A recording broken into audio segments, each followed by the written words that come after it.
to the state of emergency declared by the governor as the result of, have you started the recording? Yes. Okay. Didn't say it did. Okay. As chair of the Newton Planning Board, I find that due to the state of emergency declared by the governor as a result of COVID-19 pandemic, and in accordance with the governor's emergency order number 12 pursuant to Executive Order 2020-04 and most recently extended by Executive Order 2020-10, this public body is authorized to meet electronically. Please note that there is no physical location to observe and listen contemporaneously to this meeting, which was authorized pursuant to the governor's emergency order. However, in accordance with the emergency order, I am confirming that we are utilizing the Zoom platform for this electronic meeting.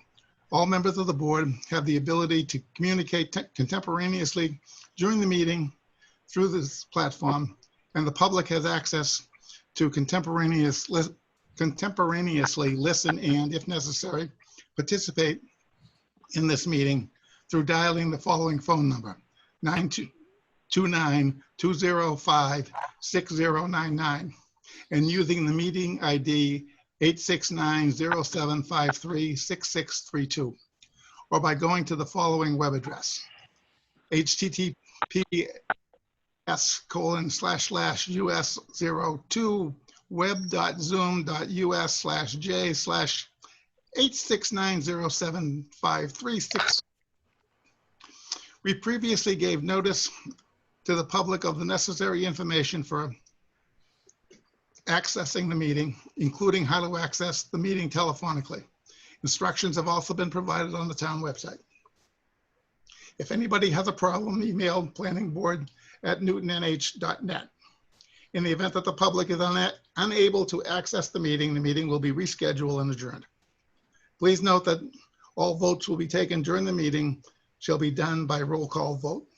Also, in accordance with the governor's emergency order number 23, pursuant to Executive Order 2020-04, and most recently extended by Executive Order 2020-10, the planning board is relieved from the statutory and local requirements to meet on a particular schedule or a certain number of times within a given time frame.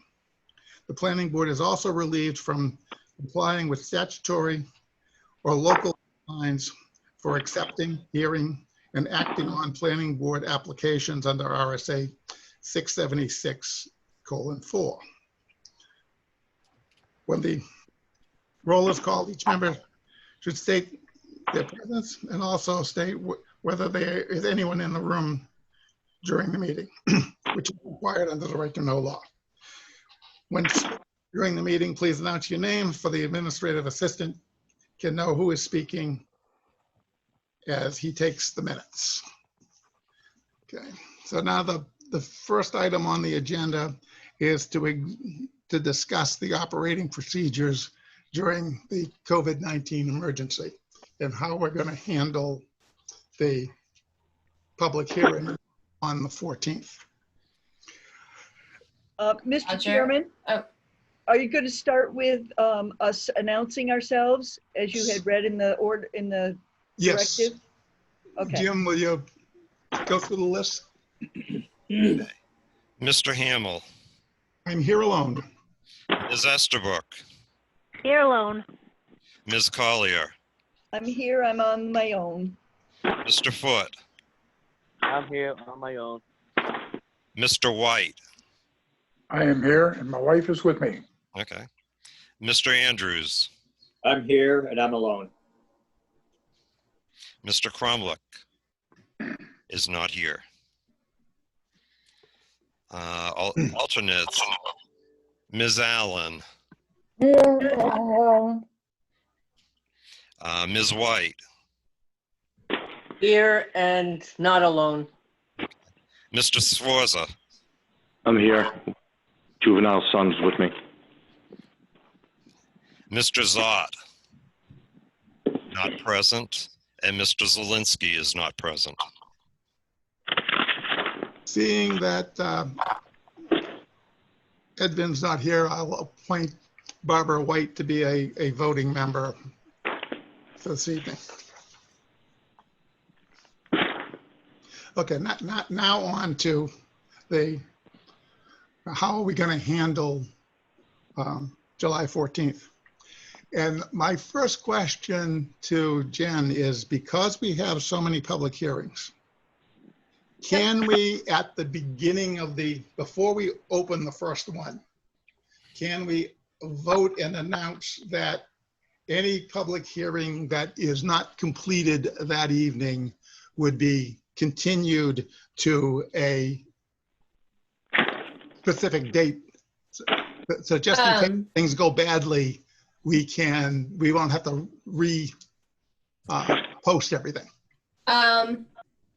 Yes, but I'm going to suggest a slightly different way of approaching that, because I think at this point we're up to 9 applications that are before the planning board for July 14th.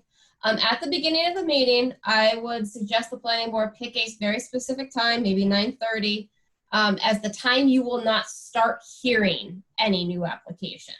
So if you are on application number 4 and it's 9:30, I would recommend you continue that. So we might go a little bit later than 9:30, but that at 9:30 that you take will not start any new applications, and they will all be continued to the next meeting. I forget the exact date of that.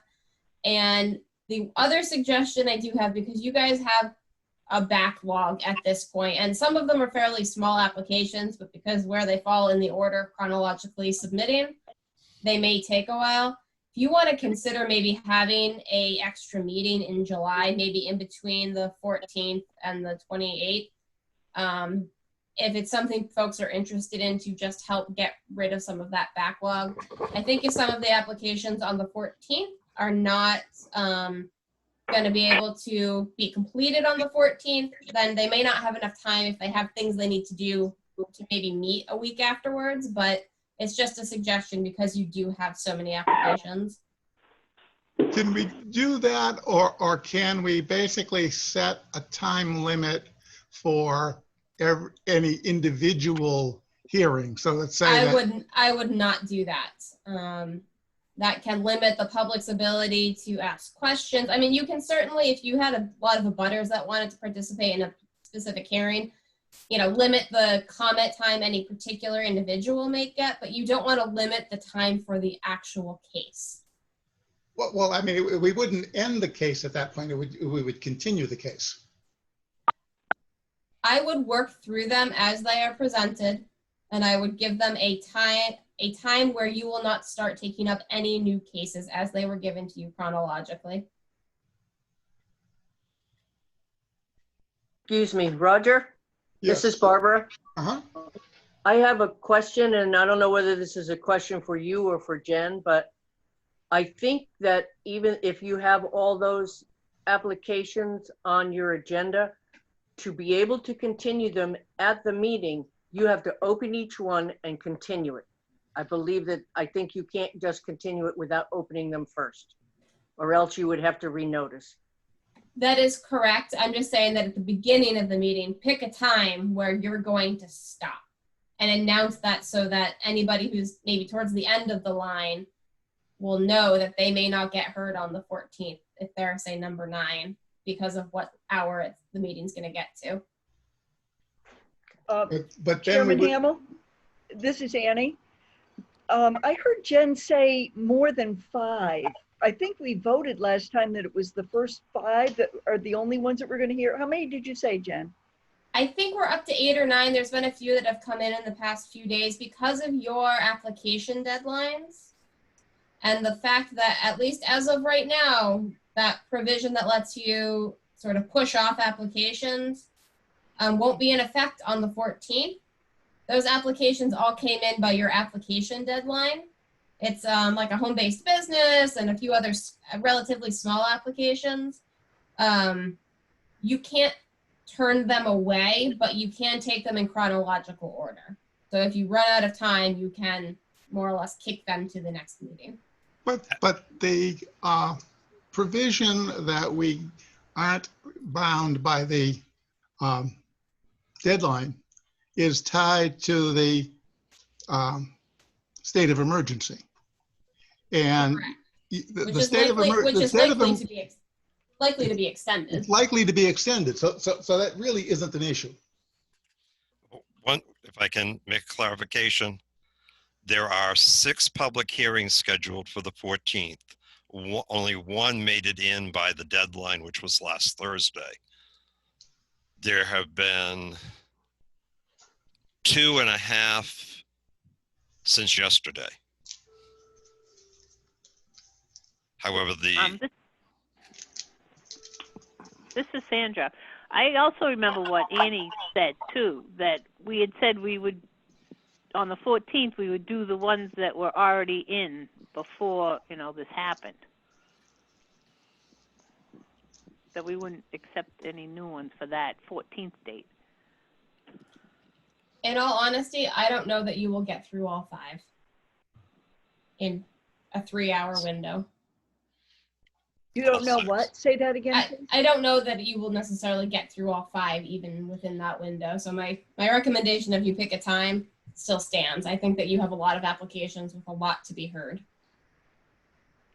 Roger, this is Mike. I think what Jennifer's saying is probably the best idea, or at least it sounds the best to me, where we just set the time, and then, as Barbara said, when we get to that time, we finish up we extend what we're doing, we open and close all the other ones, and then we're legal for no matter what happens, whether the state of emergency is extended or not.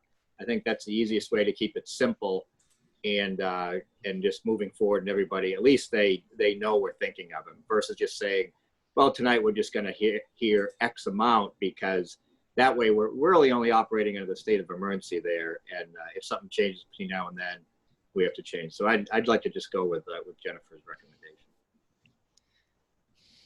That sounds the cleanest to me. This is Jim White, by the way. That sounds the cleanest to me.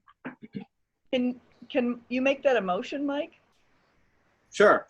I move that on the July 14th meeting, at the beginning of the meeting, we set, I'll go with 9:30 as the end time. We'll continue whichever applicant we're working at that point, and we will open and close all the subsequent ones to a further meeting. I'll second that. This is Jim again. Yeah, I think I just wanted, Jennifer, does that sound pretty much what you're suggesting? Yes. Okay. Thank you. Jim, Mike, I think what we'll need to do, we can vote on this tonight, but basically on the 14th, at the beginning of the meeting, you need to make the motion again so that all of the public hears it.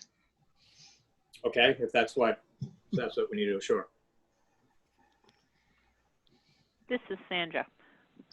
Could that be like, because today we're supposed to be talking about our procedures that we're going to use during those meetings. So could that be one of our procedures, that at the beginning we announce how long we're going to be, and that'll be incorporated in our procedures of how we're going to handle these meetings?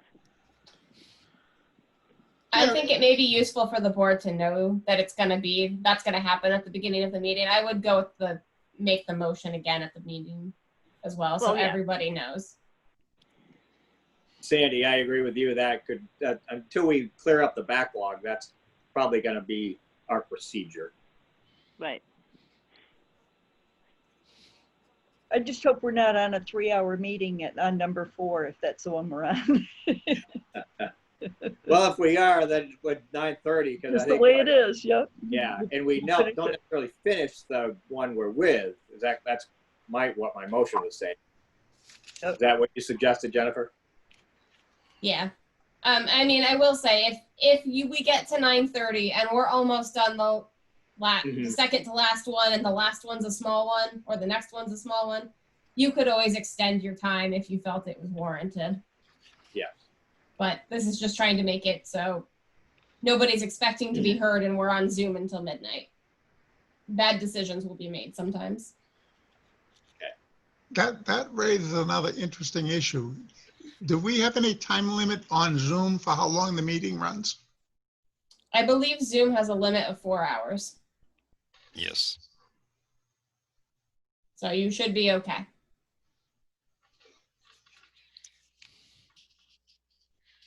I'd like to call the question, please. It's not really, well, I don't know, is it a question? It's a motion. It was a that's on the motion. table. There's a motion on the table. Yes, so, yes. Does anyone need to hear the motion again, or can we just go to the vote? No, let's just vote. Okay, call it, Jim, call the roll. Mr. Hamel, Aye, Ms. Estabrook, Aye. Ms. Collier, Aye. Mr. Foote, Aye. Mr. Andrews, Aye. Mr. White, Aye. Ms. White, Aye. unanimous. okay. Any other issues that we need to talk about the 14th? This is Sandra. Roger, Go ahead, Go Sam. ahead, Jen. Oh, me? What about how we recognize a person? As you can tell, it gets confusing about who's talking. So seeing that the public is going to be there, plus the applicants, how are we going to handle who we're going to recognize and how long they can talk? So my Roger, can I- recommendation would be that you mute everyone unless they are ready to speak, be it the board members, if it's that portion.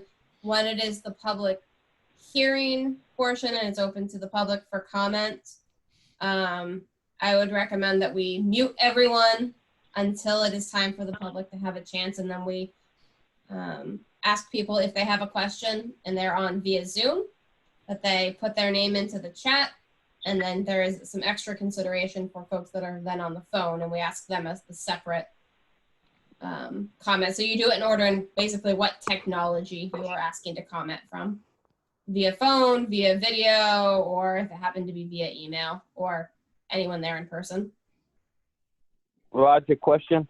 Yeah, Jim, I thought we were going live on the 14th at Town Hall.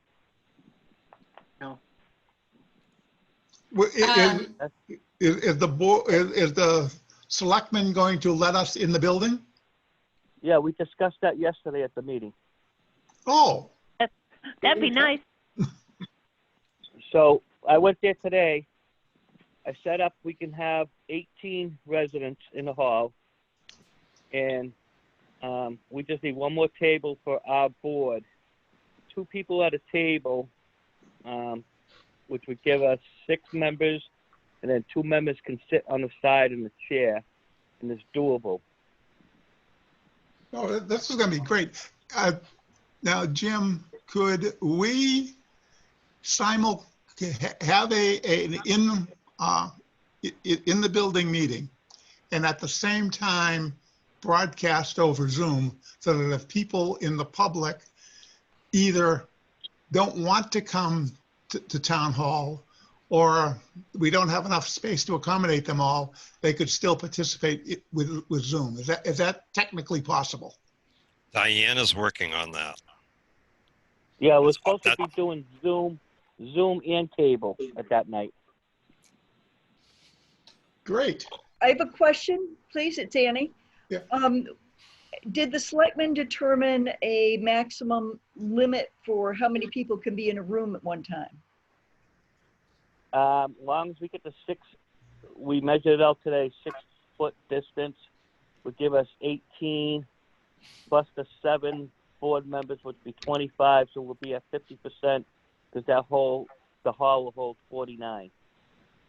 Now, if we go over 18 on the residents, the rest will wait outside. As someone makes their comments, they would have to leave and let somebody else in. I don't see us going over 18 residents on the 14th. Especially if we could also give them the opportunity to participate on Zoom. Correct. Absolutely right. If they have their own, if they can choose whether to physically come in, I think, no, it would be important for us to have the applicants physically there. But the public, if they could participate on Zoom or in person, I think that would be really great.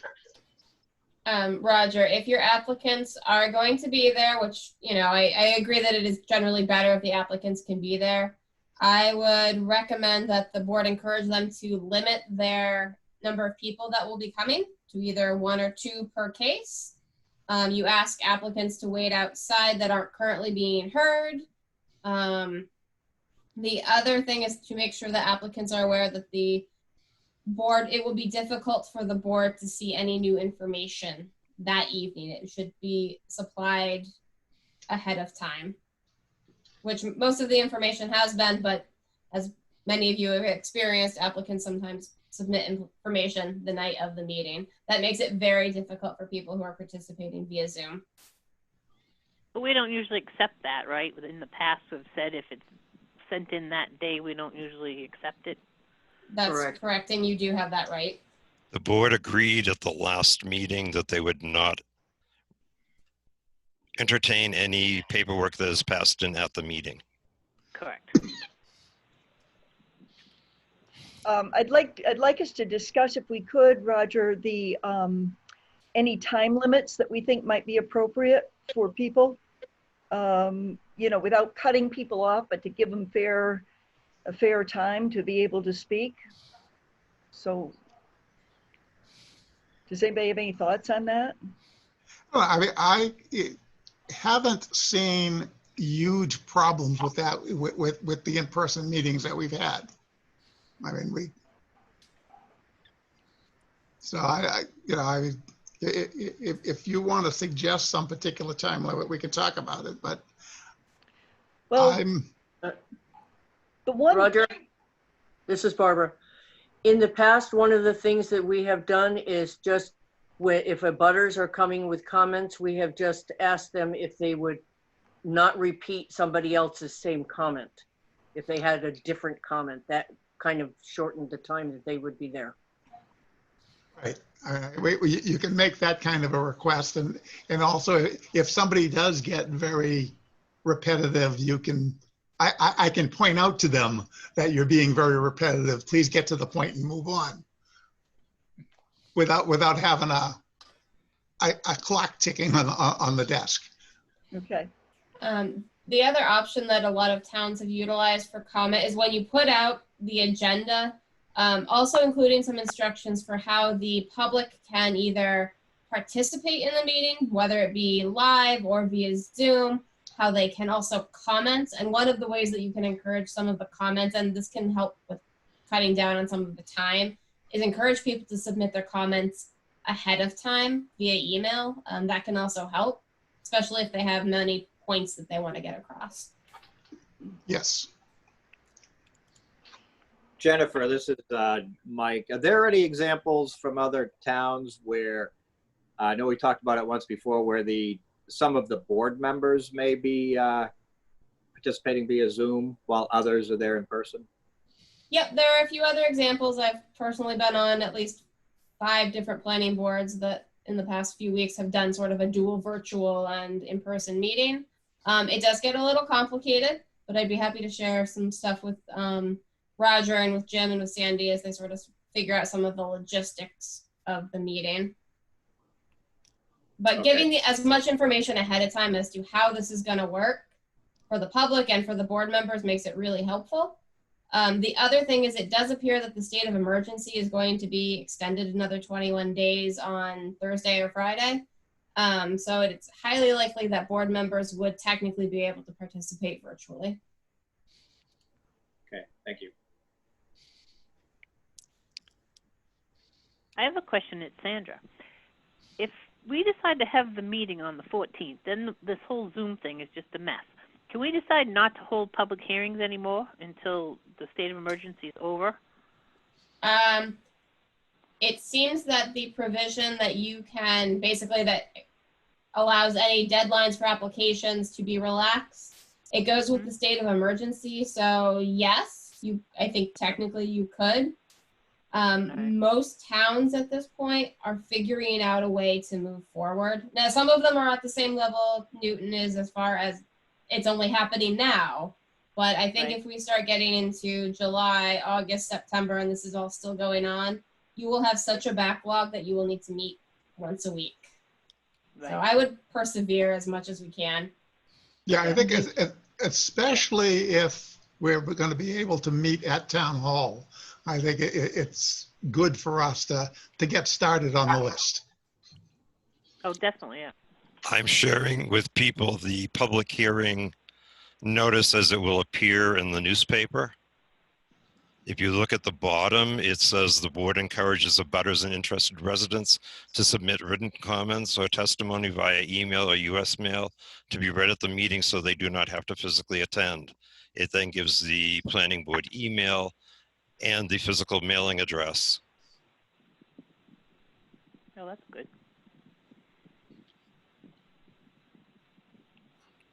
And people can see the 6 applications that were submitted prior to the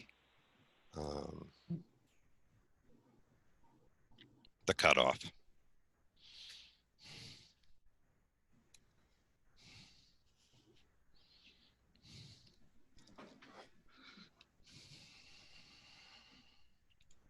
Okay, are there any other issues that we need to talk about? Does everybody know what we're doing and comfortable with it? To Sandra, I don't think we'll know the issues till we try to have a meeting. But The first meeting might be very awkward, just Yeah, from a little having seen confusing. towns do this. And so everybody highly recommended you bring a dose of patience, and that is also communicated to applicants. yeah, it's all a learning experience.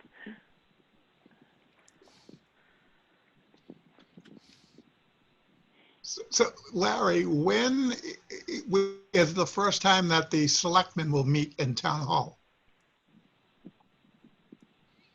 Probably, we got a Zoom tomorrow night. So I don't think we're meeting on the July, that first week in Tuesday. So probably the one after you guys, the 21st. We'll see Okay. how, your meeting goes. Oh, thanks a lot. You get to be the guinea pig. I mean, it's not going to be an issue. It's going to be, we're going to be spread out, but I think it's going to be more productive this way. And this COVID thing's going to be around for the next year. And if you just want to shut the doors and close the town forever, so be it. But we just need to move on and start having meetings. Yes, Everyone's 6 feet. And the ruling is people don't understand that if you're 6 feet apart, you don't need a mask. So if we're going to wear a mask anyway, and we are 6 feet apart, we're going to be safe. We're not going to get sick. And I know people are concerned with that.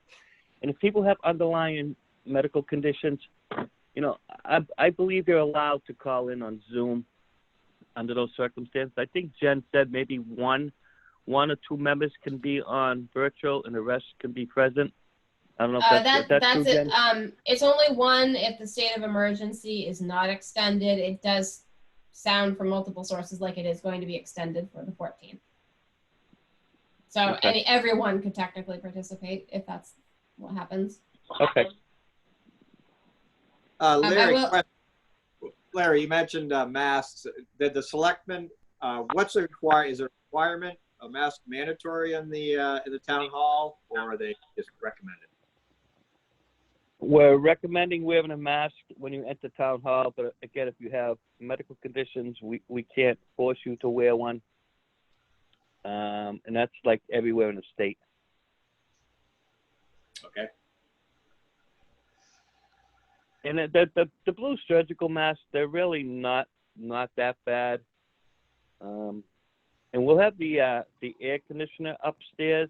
I got to see if that's filtered and we could circulate the air, or we'll take care of it. Thank you. I will let folks know I will not physically be there. That's the requirement of my employer.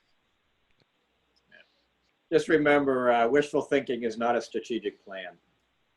So, Yeah, but with what Jen said, then it becomes all the more important that we have a Zoom connection while we're physically there.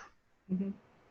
yeah. Because I think there are a couple of these that I would definitely want Jen to be present at the public hearings. Mhm. And I'll remind you that if we're having a Zoom connection that night, I will not be in the hall. I will be here with the computer. Because the idea of shifting all of this into the hall. Now, how will the hall hear? Well, will you have a microphone in the office so that they can hear the Zoom connection? Well, as well as you can hear me now, I don't know whether or not there would be a speaker in the hall. Well, what I'm saying is that if the either can the computer be projected on the wall in the hall? I believe for that it needs to be off of a laptop. However, after talking with Jen, I think that Diane's going to have to come over and do a certain amount of physical assistance, or whoever's in the cable room, because trying to run Zoom,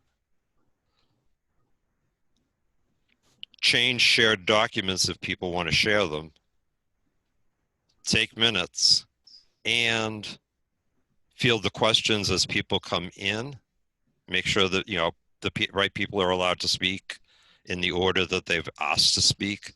That's it. You don't have a laptop that you could bring into the meeting room? Not a town-owned one. I'd have to bring my own personal one. Or is there an extra town one that you could use that night? I will speak to Diane. This is Sandra. That is true, because if we're all in the hall and people either call in or on a Zoom on a computer, and everyone doesn't have a laptop or connected to the call, how are we going to hear what they're saying? You would need to project the Zoom, and you will also need to have a speaker. Right. So we got to figure that out. And any microphone connection for members that are speaking will also need to be able to be heard via the Zoom. Right. So Jim, you've got 3 weeks to work out all of the kinks with Diane. I know. I've been talking with Diane already about this. Luckily, Larry went in. Before I leave this evening, I'll take a peek and see what they came up with for location of seats.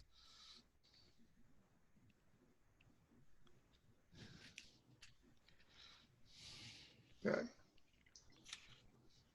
I mean, these minutes are bad enough to do purely from the tape. Public hearing minutes. Maybe we should get a stenographer.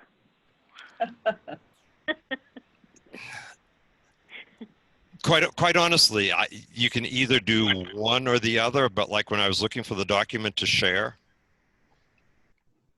you know, my notes have a gap in them. I can fill in that gap, but if it's continually, you know, watching to see who's come into the room, who has sent me a chat message saying I want to speak, making sure that those get taken care of promptly. Somebody asked me to switch the page that's being shared if it can go on the screen, and then go, okay, who just made a motion? So is it possible that we get another person? I don't know how or who it would be. So you have you doing your administrative assistant job and somebody else running Zoom.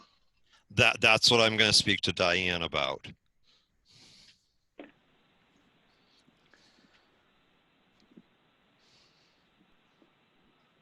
I assume that any cost for that would come out of our budget, so we'd probably need to authorize that, wouldn't we?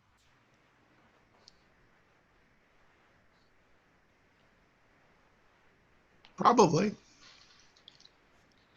Well, first you'd have to wait until we find out if there's going to be, that's how it's going to, the best way to work it. I don't know whether or not Mr. Foote can take that out of the COVID costs.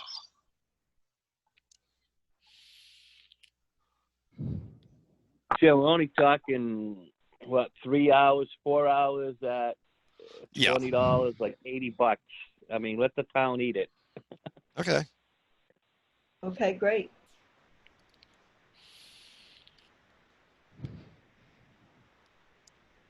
So are we all set? I think so. So Jim, you know what you need to do, Oh, yeah. and everybody else is comfortable going that way? Sounds good. Okay, Give it a try. That's all we can do. so I guess that then completes that agenda item. The next item is the acceptance of the minutes from the June 9th meeting. I'd like to move to accept. This is Annie. I'll second Sandra. Before you second that, I have a change. Go ahead, Jim. This is Jim White. On the attendance for the week of June 9th, it said Mrs. White was an alternate, present and not alone. I was sitting right next to her. No, it says alone and it should say not alone. Oh, For Mr. White.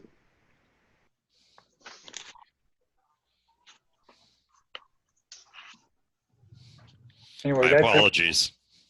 takes care of that little problem.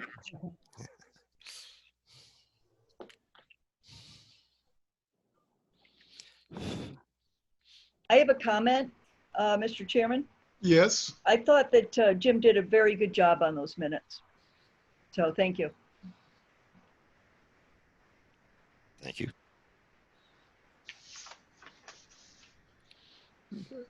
any other comments on the minutes?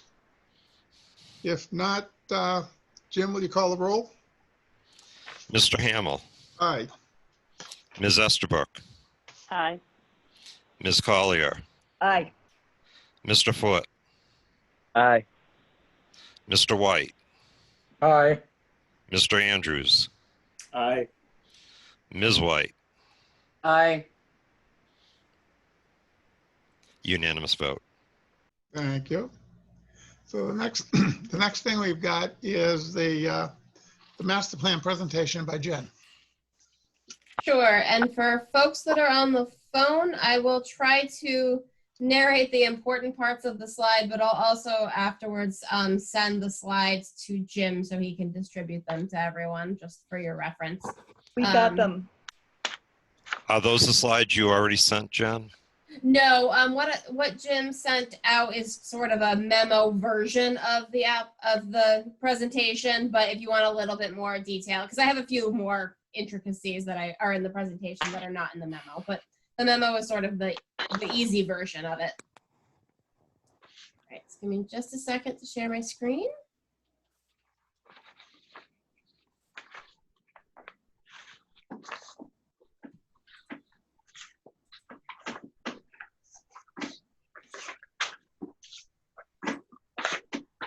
All right, are folks seeing Town of Newton Master Plan Yes. slides? Okay, great.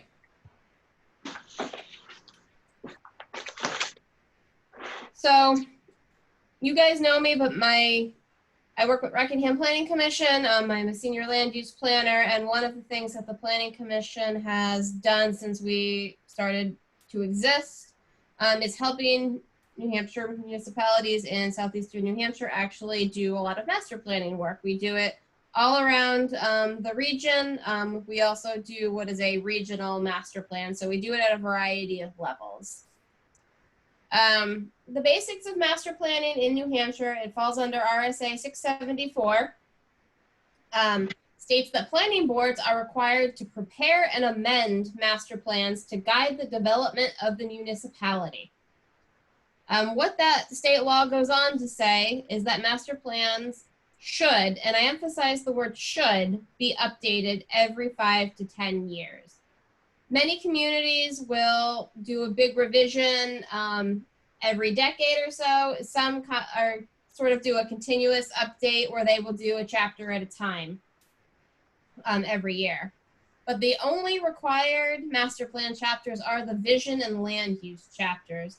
Those are the chapters that you have to have in order to actually have the planning board and enact ordinances. Is you have to have those vision and land use chapters. There are a variety of other chapters that you're allowed to have, and I'll kind of go into that.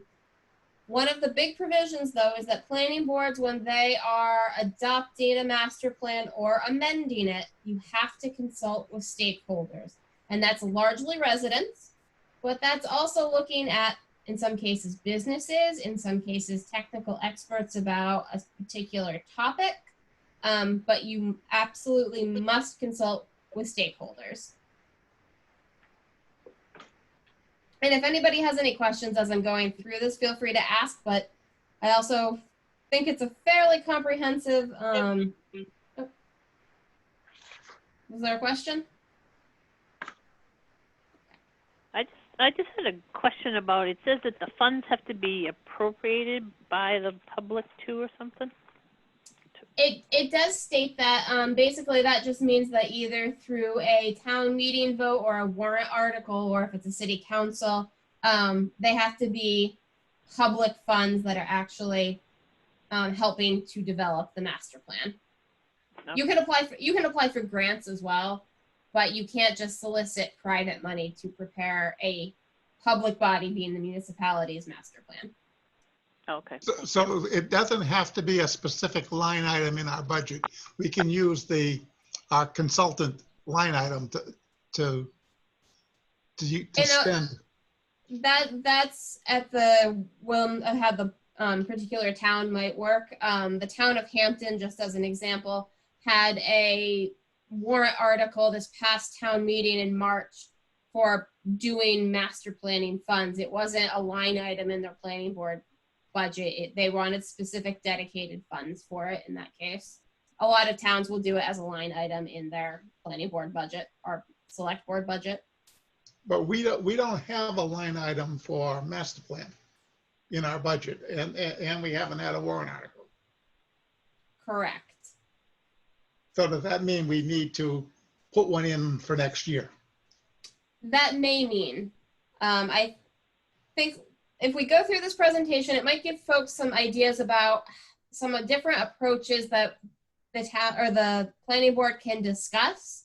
And part of those approaches do come down to how you may want to either go about using the funding you have a little at a time, or whether seeking a chunk of money may be a better way for the town to go. And there's no right response. It just depends on what the town feels is the right approach.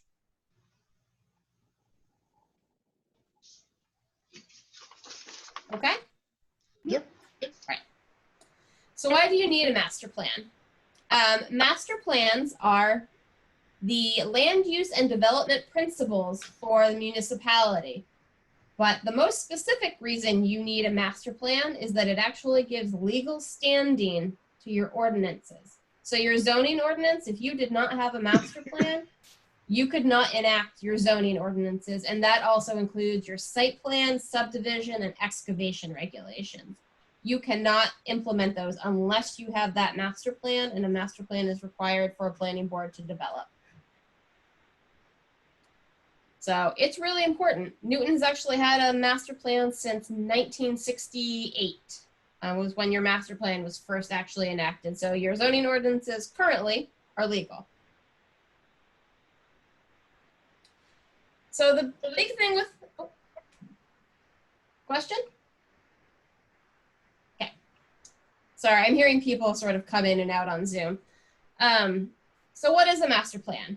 And the big emphasis, and you're going to hear me say it a lot during this presentation, is that it is, in fact, a plan. It is meant to help guide your community in a cohesive, single direction. Now, direction is a big direction, and it has a lot of complications, but it's meant to be a long-ranging plan that is the goal of your community. Most towns try to have their plan go out 20 to 25 years.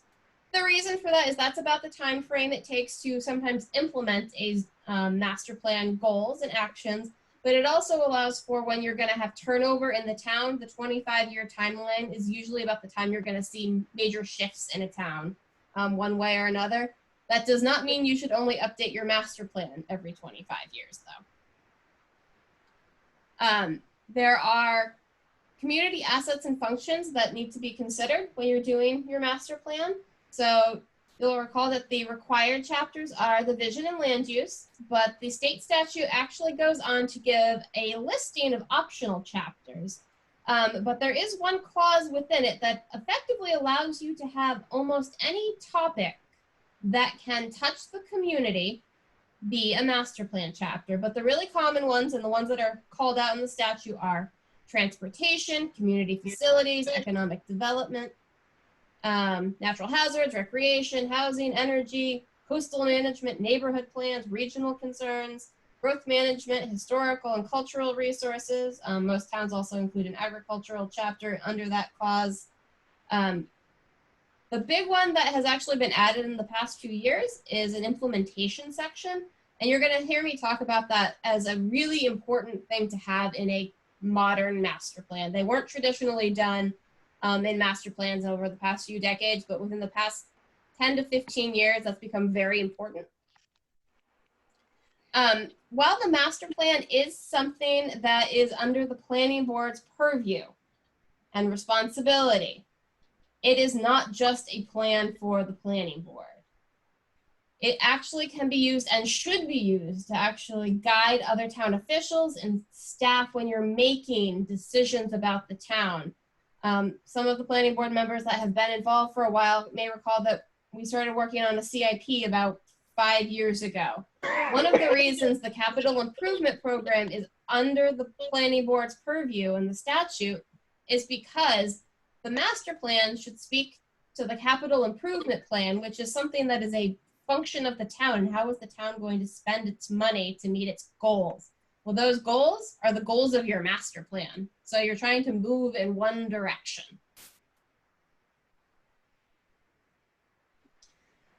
I'm not going to go into this slide too much, but it's what is the connection between master plans and zoning? So master plans give the general policy of the town. A very common thing to have in a master plan is to protect a town's rural character. That's something you hear in New Hampshire a lot. That's a policy. The zoning ordinance is the very specific regulations. So if one of your goals is rural character, one of the regulations you might have of that to help keep that open space that you like with your rural character is to have lot sizes for single family houses be 1, 2, or 3 acres. That is the specific regulation to get to that policy of maintaining or keeping that rural character of your town.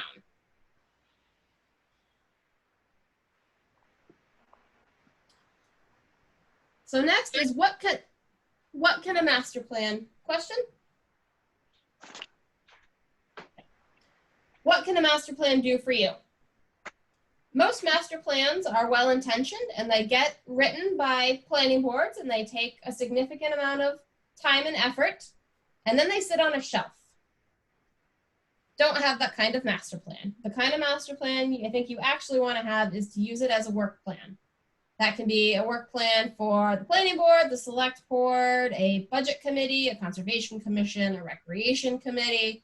Almost any board in town, including a school board, can use the master plan as a tool to help guide their regular work. One of the things I really encourage towns when they have gone through the effort of doing their new master plan, even if it's only in part, is to try to get all of their boards that are involved to look at the master plan once a year, sometimes at their organizational meeting, so that when they are thinking of the things that they want or need to do for that coming year, they know that they are moving in the direction that the town set forth. And it's also a way for them to check in and say, well, maybe this goal has shifted over time. Or maybe something has changed that we need to shift how we're doing something.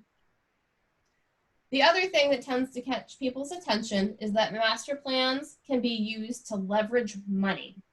Some examples are that if you have a transportation chapter in your master plan, or just a transportation goal in your master plan. It can help you get prioritized onto Department of Transportation's transportation plans. So their 10-year plan or their long-term transportation plans, which if you've been in New Hampshire, you know that that is a lot of money and it takes a long time to get a transportation project from concept to actually being constructed. Having it in your master plan can actually increase the speed at which it might actually be accomplished. Other things are there are grants that are often available through different state departments, coastal hazards, well, it doesn't apply to Newton specifically. There are grants that the Department of Environmental Service Coastal Program has to actually do implementation things that could be related to a chapter, or if you have a natural resources chapter, you can help to leverage land conservation funds. If you have something in your master plan that identifies a parcel as high priority for the town to preserve, that can help you get local, state, or federal dollars to protect it. If you have a housing chapter, you can, another grant that's available is Plan New Hampshire. They have municipal technical assistance grants that can be used to implement actions related to housing, and really specifically for affordable housing projects a town may want to put forth. And that's for zoning ordinance changes, not for building the housing necessarily. So these are just a few examples, but master plans are one of those reference documents that grant funders want to see that a town supports doing something, and they've put thought into why they want to do that project or emphasize that particular item. So a little example I tend to give that can sort of help consolidate for those people. Let's say that you have a park and recreation commission or committee, and you go through the process of updating the recreation chapter in your master plan. One of the goals that you may get from that public input is that there may be a desire to expand the recreational opportunities for residents in the town. Well, the action to be able to do that, one of the actions might be to add more playing fields in a couple of years. So we're still at the master plan process at this point. The next step would be to, and this would be where you would talk with your budget committee and your CIP committee and possibly your select board about what are the project costs? What are some of the grant sources that might exist out there to help match some of those project costs? You might work that project into your capital improvement plan and your budget process. If you get through that, you may then need to go to residents to vote on the overall town budget or a specific warrant article if that's the means that seems to be the right way to go. Well, if you have done your homework and you've made a case that the townspeople want those playing fields and you've done the research and scoped out the project cost and you've worked through that process, that can lead to a really high likelihood that voters may approve the funding, and voila, you get the new playing fields that you wanted. It takes time, but your master plan can help you get things done in town that people want because you're building support for those items. Questions? Okay. I like to give a couple of examples about current trends in master plan formats as they have shifted a little bit in the past couple of decades. There's basically two types. One is considered an integrated plan where you have more of like themes to your master plan of goals that you may have of diversity or resiliency. That's sort of the tack that Portsmouth took with its master plan update a couple of years ago. They also sectioned off their town into different areas, whether it be the urban cores or the more suburban parts of the town or the parks and open spaces. So doing it geographically within town can also be a way of doing it. The more traditional way, and this is how Durham actually did it a few years ago, and the way most towns and the way Newton's current master plan currently is by having topics for each chapter. So that's having a transportation chapter, a housing chapter, a natural resources chapter. There's no pro or con to either one. They're just different approaches. In either case, you can have either a very short master plan or you can have a very long master plan. Durham's, I think, is somewhere in the vicinity of 300 pages Portsmouth gets up to 200, and that doesn't include the appendices. You can have a very big master plan doing it either way. You can also go, and this would be my recommendation, have a very concise master plan. Either if you go integrated or topical chapters, it has multiple benefits, including it's cheaper to maintain. The other very big trend, and this is reflected in the change to the master plan state statute about 7 or 8 years ago, is adding that implementation plans should be part of the master plan. Basically, you have goals in your master plan. Track them so you know if you're meeting your goals. I worked with the town of Northampton a couple of years ago to actually come up with a sort of just a tracking table for them to be able to track, and all of their land use boards currently use that table to track where they are on different tasks and goals within their master plan. The town of Londonderry had a much more comprehensive implementation plan about how all of these goals would filter through their budget committees and also their different land use boards. So when you're doing a master plan development process, and that includes doing new chapters or establishing a brand new master plan, this is a really common approach for towns to take. They establish a master plan steering committee. That can either be a subcommittee of the planning board, it can be several members of the planning board, and perhaps a few other key land use boards or committees within town having a participant. The next step would be to collect data and public input. That can be done a variety of ways and at a variety of levels and costs. Your most fundamental piece of information that you're going to use is your current master plan, because that's sort of the baseline of what people want. Next, the most common thing to do is to actually conduct a survey.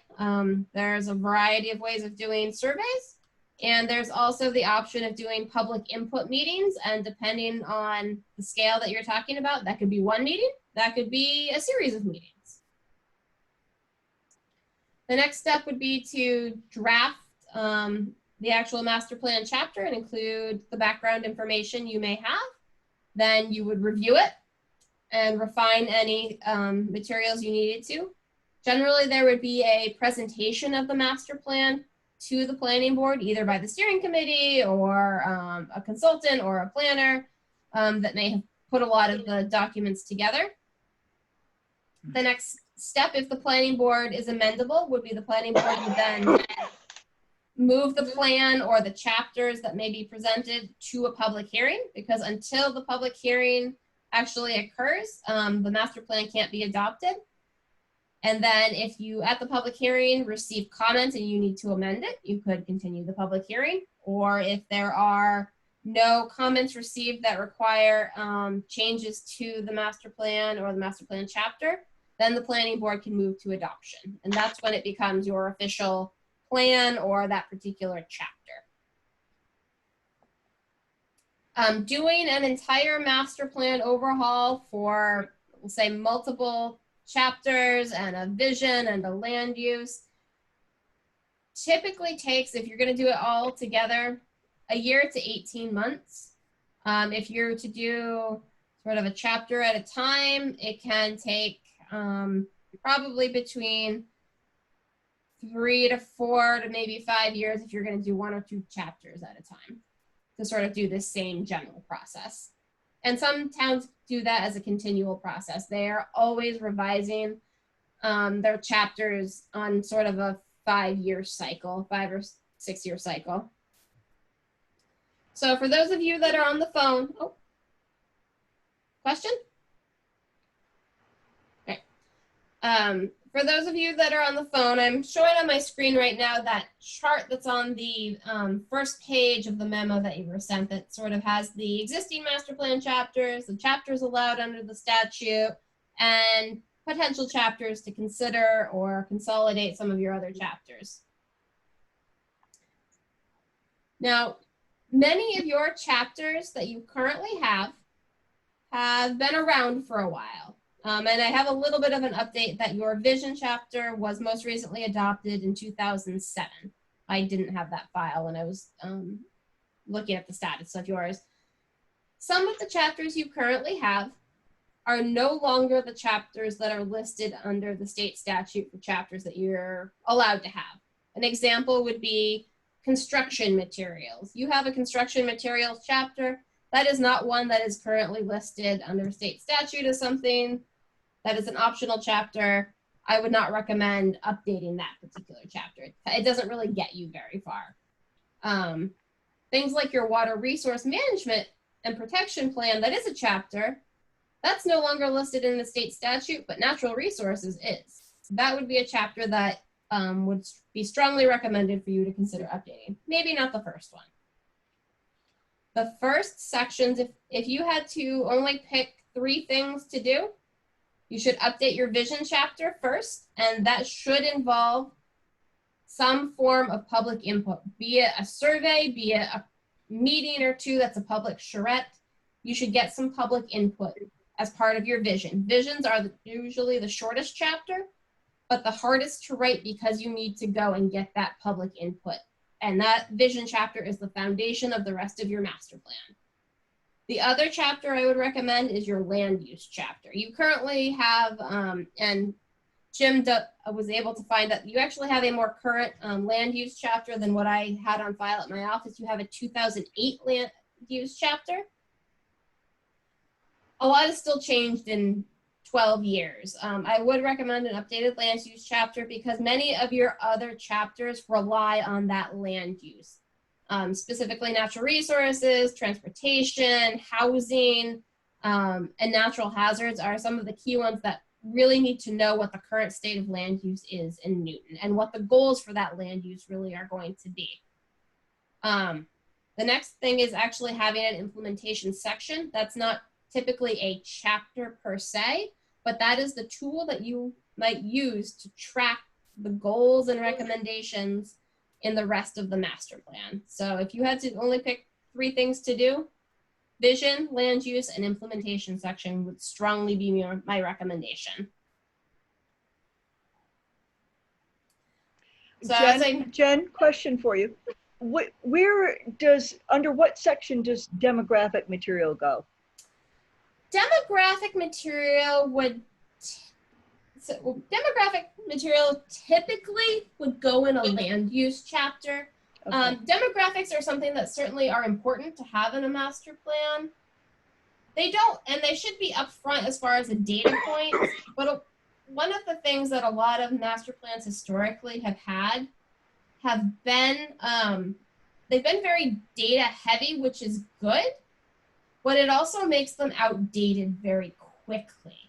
So having a few key pieces of data, and demographic information would certainly be one of them, in some of the major sections, and that could be land use or vision, sets the scene for your town. But I would not want to ever emphasize having, this is going to sound terrible, not having too much data in there. The only reason is because it gets outdated very quickly. That's one of the reasons, like your current, we'll say your housing chapter. Your housing chapter from 1999, the information in it is so woefully out of date that it becomes expensive and frustrating to maintain it. You want to have the emphasis in a master plan be, what are the real goals? What are the people that live there want for the town?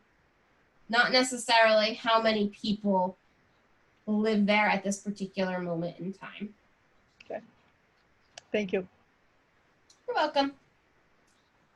So I just have a couple of screenshots. I happened to be in my office today quickly and found your 1986 master plan, which I noticed that the town hall has not changed very much since 1986. I also have all of the PDFs of your master plan from 1999 also. So you've got here, and I apologize that this is slightly different from the PDF that you were sent earlier because I got a little bit of an update on some of the dates of the chapters that you have. There are a few things that are master plan related that appear on this list or that you have that do not appear on this list. An example would be the Natural Hazard Mitigation Plan. That was updated a couple of years ago. It's required to be updated every 5 years so that you're eligible for federal emergency funds from FEMA. The state gives you money to update that plan regularly. That's a very easy thing to be part of your master plan, and it's already done. All you have to do is adopt it when you adopt your hazard mitigation plan. Jen? Yep. Yeah, we're in the process of doing that now. We started the meetings, but COVID-19 stopped it. We work with Jane Hubbard, and hopefully that's going to be done by September.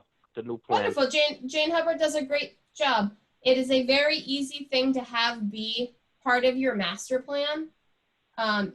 Typically it can be a standalone document as well, but it's a given plan that can integrate into the other portions of your master plan, and the other portions of your master plan can integrate into your hazard mitigation plan. Maybe not for this round, but for a subsequent round in 5 years. An example that kind of gets brought into that is historical and cultural resources. Like if you were to have a flood, you might want to know where some of the historic resources are in your town, so that if there were to be a flood and there was the ability to mitigate some of the damage to those historical structures, having those identified in your hazard mitigation plan, because you have it in your master plan, can help bring, if there were to be damage, some federal funds to help repair that damage or to prevent that damage. So a lot of this stuff can speak to each other. Jen? Yep. This is Barbara. I have a question. Yep. Would it be helpful for us to take information that we got from the charrette to update the vision plan? I can't remember exactly how long ago that was, but it was adopted in 2007. Yeah, so we included that already? It was included in 2007. One of the other things I was going to mention is that in 2011, 2012 timeframe, you also did a plan that was to do some villages in town. It's sort of where your village district ordinance came from. It was some work done by my predecessor, and I think you guys used Plan New Hampshire to do a variety of charrettes to establish your village district. Right. That's something that is not currently reflected in your existing master plan, but that was a lot of work that was done and a lot of public input that was obtained. That can be integrated into an updated master plan. I know some of the work that was done with Rose Corner a couple of years ago about, should it be a traffic circle? Should it have a light? Should it be left alone? Some of that can get also worked into your master plan. Really specifically in a transportation chapter would be great. So you've already done a lot of homework on a lot of these topics. It's not reflected anywhere except that topic's very specific report that was done 5 years ago that probably a lot of people don't know about, and they would not be able to get to it easily. Whereas a master plan that is short, readable, and online is something that people can access. Jen, you said like the construction materials section is basically obsolete. At some point, how do you sort of get rid of a chapter that you don't want anymore? The approach that some towns will do, let's say you updated, I don't know, 6 of the chapters listed on the screen right now. You could just adopt those 6 chapters and say, this is our current master plan. And the construction materials would fall by the wayside.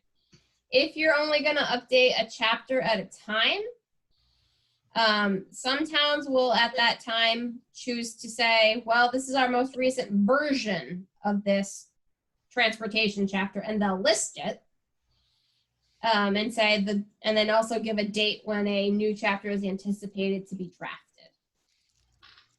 So if you can adopt it in a way that you get rid of the old chapters, but until you have a reasonable amount of chapters, either by process or by just doing it in a big chunk, I wouldn't get rid of your master plan chapters that are a little historic, even if they are somewhat obsolete.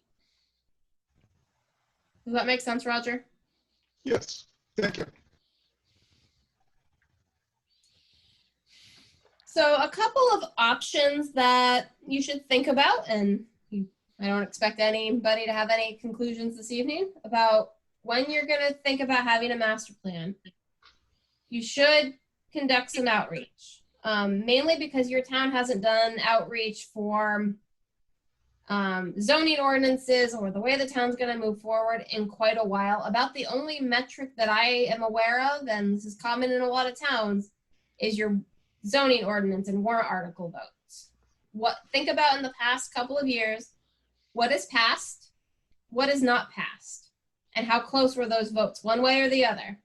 That kind of can give you a feel for what some people are thinking, and that it's only a snapshot. It should not be the sole reason you do one thing or another, but you should conduct some additional outreach, no matter what you do, even if it's just a simple online survey and SurveyMonkey that you guys do for free. You should do something. I would recommend focusing on the required chapters. That's that vision and land use. So if you have limited funds, start there. Consider whether you want to go the route of doing a complete update. So where you try to do everything, and that does not mean you have to update all of your existing chapters. You might pick 6 chapters that you want to be your new complete update, and then you could always add a few down the line if you wanted to.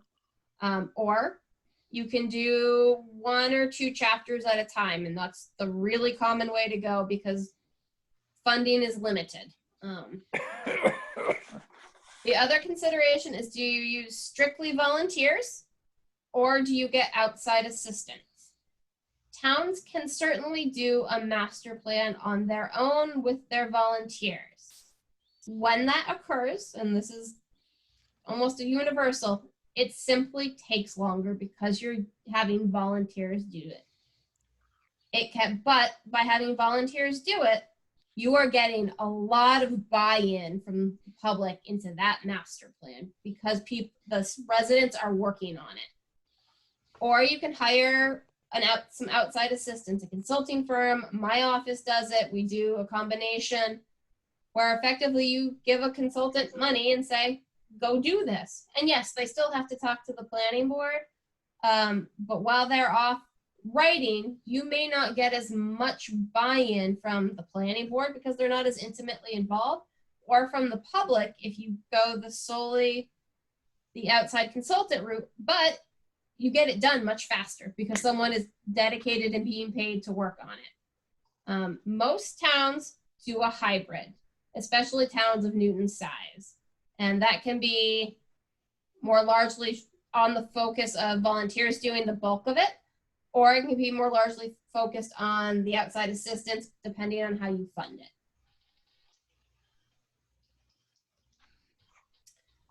So general recommendations are that you have a plan for how you want to use your master plan.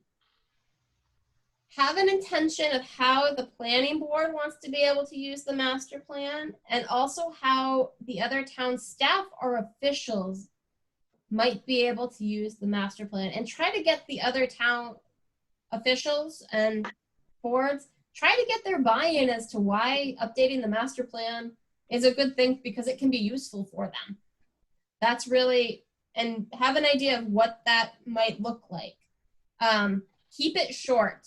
Your current master plan, when I saw the printed out version, is about 2 inches thick. It sits on a shelf. Keep it short. It's more user-friendly, and it's much less expensive to update. That kind of gets to that point of have information in it, but don't have extensive data in it, because then you have to update that all the time, and that gets expensive or time-consuming. And really prioritize implementation. If you're going to go through the effort of updating any portion of your master plan, make sure it doesn't sit on a shelf, because that's what usually happens with most master plans. These are some of the recommended chapters. I think I sort of already talked through this. I wanted to give you really quick a recent example that I actually did for one of the towns that I do circuit riding for. Fremont is just doing updates to their vision chapter of their master plan. They had a similar situation of a fairly outdated master plan. So they are updating their vision chapter and their growth management chapter. So what we did for them was we did do a survey that we reached about 15% of their populace, which was up from the 1% I had on a previous master plan update. The survey was an online survey that had some components that were able to be printed off for folks who were not able to take it online. Like I said, we got about 400 people that took it. This is just a quick screenshot of some of the master plan surveys where people could actually provide comments in addition to just answering the survey questions. So we got, of the 407 participants, we got responses or data points from them of over 20,000 data points, and we got 224 comments. Some of them were incredibly detailed. Some of them just said, hey, I like the way things are. But that sort of narrative gives you much more flavor as to what people are thinking than just simply answering a couple of questions on a survey. So we have a pretty good tool at RPC for getting some really good, strong feedback when we do surveys. And this survey only was out for about 6 weeks, and we got this level of response.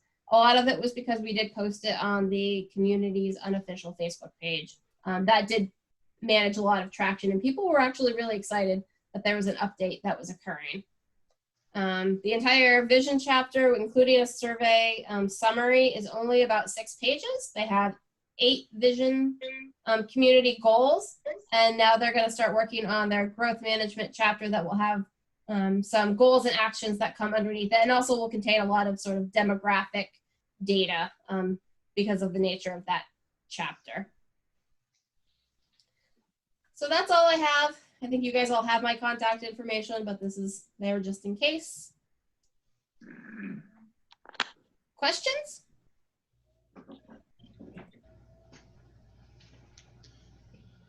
Anything anybody would like me to go back to? It was very nice, Jen. Thank you. Yes, thank you, Jen. Thank you, Jen. One of the things that has been kind of high on my radar screen as something that we really need to do because it's been so long. Mm-hmm. And I know that it was said in our last meeting that the planning board decided that they would not have any subcommittees, but it seems to me that maybe that needs to be rethought, and we need to have a steering committee with some planning board members and invite other people for the community to be a part of it. And I'd like to suggest or propose that we consider that, so that we could get going on looking at this on a volunteer basis initially. This is Mike. I agree. I think it's probably time we revisit that, and so we can get input just from outside the planning board also.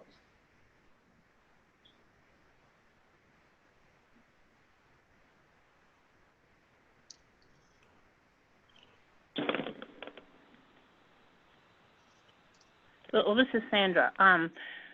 Should the planning board talk amongst ourselves in another meeting about what chapters we feel should be looked at after Jen's recommendations, and present those to a committee to just look at those certain ones, or just, I mean, it's a good thing to talk about. Maybe our next meeting, or Well, we can think about. I don't think we're going to have time. Well, I think, Sandy, I think we do need to plan out where we want to go. But I also think that right now our plate is full of public hearings, and I think we're gonna have a lot of long meetings for the next while. And once that's manageable, then I think we can go and attack this.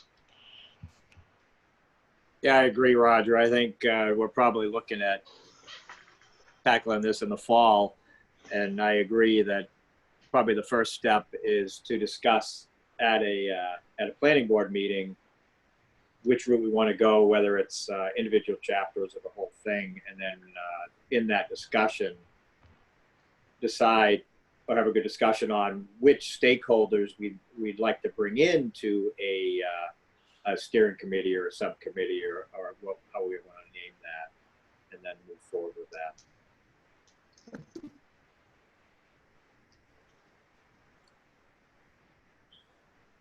One suggestion I would have for folks, even though this may not be a discussion we can have for at least a couple of meetings, is to go and Google New Hampshire master plans, look around at other communities. I could certainly provide you a couple of lists, but go and poke around on other towns and look to see what their master plans look like. See what you like, see what maybe you don't like.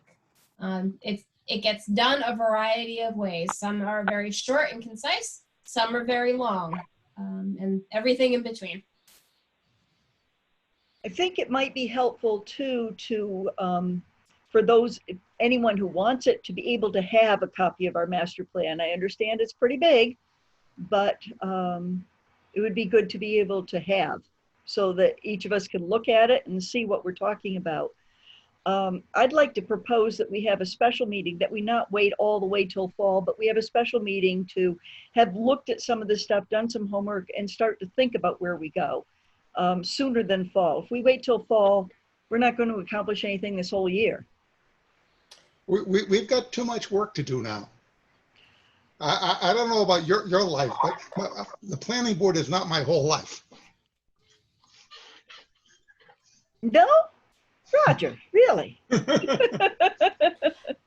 One thing that the board may want to consider, and the timing of any discussion is certainly up to you, is that if there would be a need or asking for additional funds, how that may work in with your budget process at town, whether that's a line item in your budget or if it's a warrant article. I only say that because I know your planning board budget generally is pretty limited in the funding it has for doing master plan work. And this is Sandra. I have a question to, I think maybe Jim. I have a copy of the master plan in my booklet. Is that part of everyone's booklet for the planning board?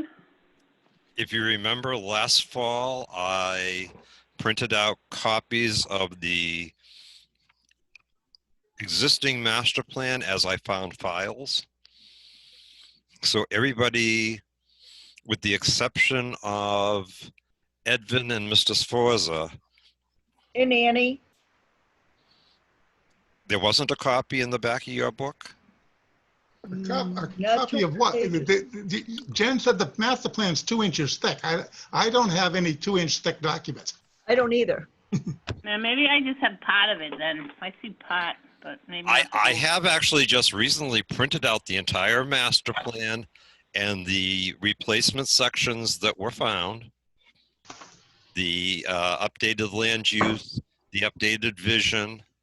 I do not have a copy of the hazardous mitigation.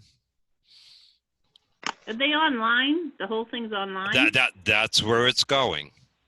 Yeah. However, the individual sections that I have are too big to email to anybody. So what I've done is I've broken it down into individual chapters. I have to take it elsewhere to have it scanned as a single viewable document all at once because of the limitations of technology that the town owns. The scanner printer here in the office stops scanning when you hit 90 pages. Right. It's 168 pages, I believe, total. But I've been working on that as well as prepping for the 14th, taking in new applications. You know, it's in works. It's just, regretfully, while the selectmen were nice enough to increase my hours per week to 22, this week that's only 2 hours more than I was normally scheduled for.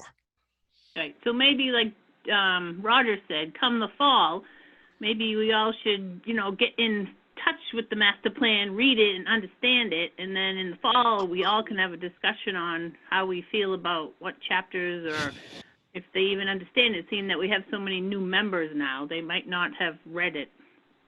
I mean, I've never read the whole thing either, so. I do have it, Jim. This is Annie. I do have the master plan. What I don't have is the charrette study from, I think, 2013. I think it's 2012, but I can look to see if my office has a digital copy. I only have a physical copy at my office.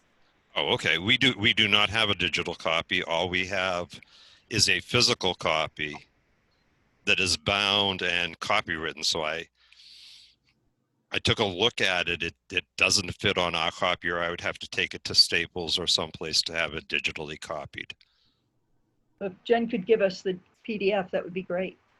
I can look for it. I can't guarantee that I have it, but I certainly will Yeah. look.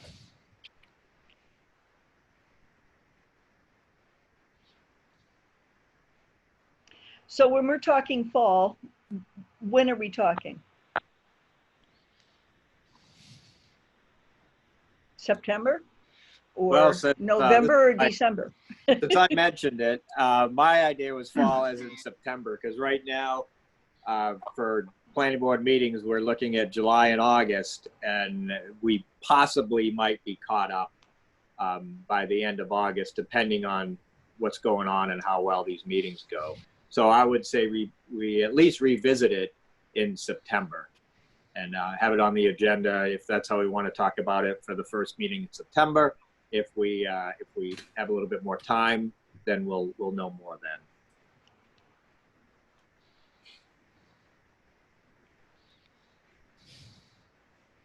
Sounds good, Mike, to me. Roger? Yeah, I'm all right with that.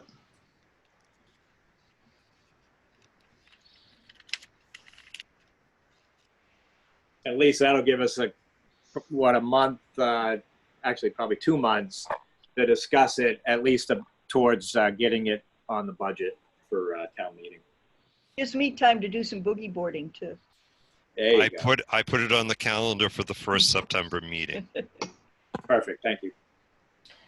Just a quick note, if you do go Googling New Hampshire master plans, the town of Hampton this past year had a warrant article of $125,000 to do their master plan, and it was only for a portion of it. Know that that is very out of the norm for the cost of a master plan. So if you come across that, please know that that is an incredibly high number. Did it pass? It surprisingly did. Their master plan was in worse shape than yours, but that is still a lot of funding for even the total cost right now. They think is $200,000, which is a lot of money. Hey, it's good to know we're not in the worst of shape then, and they're a bigger town than we are. They have more development going on there than we do. Their vision chapter was from the mid-'80s. If that makes you, that makes you feel better.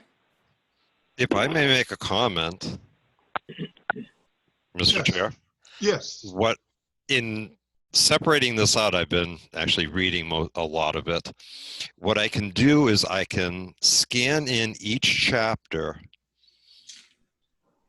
individually and send them to people. That might make it more able to be dealt with, because some chapters, I mean, there's one chapter that's huge. We won't even discuss that. That's chapter 7. But if you take it and divide it into its individual chapters just to read, I think you'll discover that a lot of it is still pertinent as far as quality of life in the town of Newton. Mm-hmm. I agree, Jim. Roger, it's Annie. Yeah. I agree. When I read the vision statement and I read a lot of things, I mean, a lot of things haven't changed that much. Newton is still very much a rural community with, a desire to remain that way to a large extent. So a lot of the things that are in there are pretty pertinent. I don't think it's going to be a huge revision on that. That missing implementation piece, to me, it's like, why have a plan if you don't have a plan to implement it? So I really like the idea of doing that. Well, what I'm asking is would people be comfortable if, as I manage to do the individual chapters, I send them out to people and you read them on your own you may get 2 chapters a week. It won't be on the website until I have a chance to take it to like a Staples and have them scan the entire document, because putting it up piecemeal on the website, you end up with people missing things. I'm fine with that. This is Mike. I can't read that fast anyway. So as long as it's not duplicating the effort of yours, I think that's a good idea. Okay. In that case, as soon as I scan in individual chapters, I will email them to everybody. Right. Great. This is Sandra. I wouldn't, like, if you have other things to do, those more important than, you know, Oh, like trust me, this getting ready for other stuff. But yeah. I have a large pile of stuff that seems to be growing exponentially daily Right. of stuff that has to get done. But that's why I'm saying I can do a chapter here, maybe a chapter on a Monday and a chapter on a Thursday, because that's just put it into the machine, press scan. I can do something else while it's doing its thing. yeah, while it's scanning.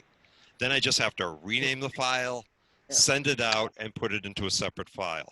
But I also, at the same time, will be editing and removing the 1998 or 1999 land use chapter and replacing it with the 2008 land use chapter.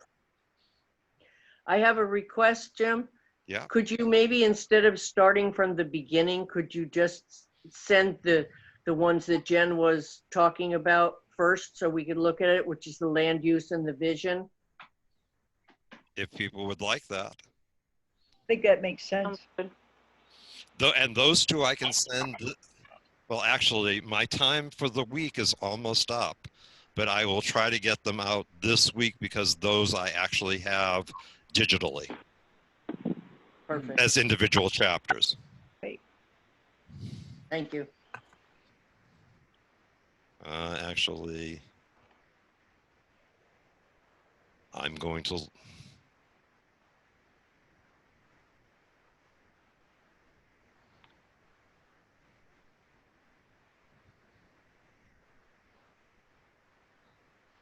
Okay, so is there anything else that we need to discuss tonight? Roger, it's Annie. One of the things that I had asked that we entertain is the possibility of having the New Hampshire housing people come and speak to us at some point. I suggest that also be in September or possibly even October.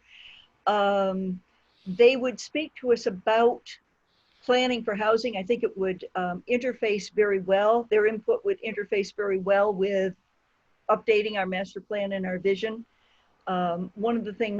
One aspect is workforce housing, but there are other aspects of what they cover, as I had sent you in an email. And I'd like to have us put that on a agenda coming up too, if we could. Well, I think at this point I would suggest holding off until we get a better idea of what our schedule is going to be. I just want to put it on the burner, on the front burner.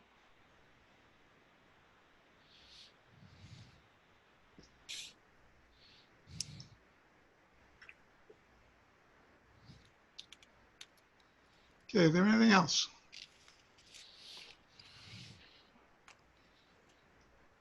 If there's nothing else, I will entertain a motion to adjourn. So moved. Second. Okay, the meeting is adjourned at 8:53. Thank you very much, everyone. Thank Night, you, everybody. Have a everybody. good 4th of July.